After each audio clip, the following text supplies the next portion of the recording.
Monsieur le Président du Congrès, Monsieur le Président du Sénat, Monsieur le Premier ministre. Qu'est-ce qui fait qu'un discours devient discours?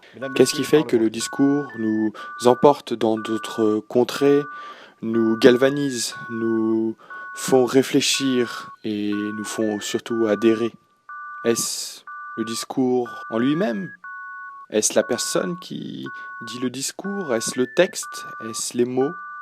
Qu'est-ce qui fait le discours? Est-ce l'intonation, la voix, la force émise ou la gestuelle?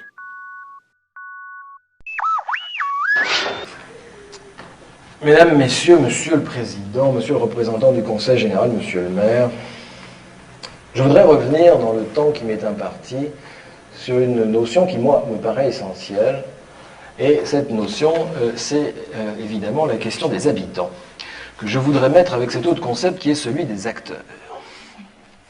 Si nous voulons considérer les habitants comme des acteurs, c'est-à-dire réaliser avec eux un authentique diagnostic partagé qui prenne véritablement en compte la dimension interculturelle, alors, à l'heure de la décentralisation, ce que nous appelons encore citoyenneté doit nécessairement s'inscrire dans une proximité, parce que la question démocratique est tout entière contenue aujourd'hui dans celle de la préservation du lien social. Et à l'heure de la mondialisation, c'est désormais l'espace du local qui est l'espace du partenariat que nous devons tisser de solidarité, faute de quoi?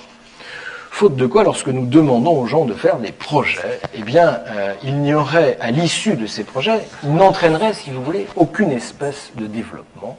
Et c'est pourquoi nous devons inlassablement raisonner avec eux en termes de contrat et faire notre effort permanent pour mettre en place une vraie, une authentique, une sérieuse participation avec eux.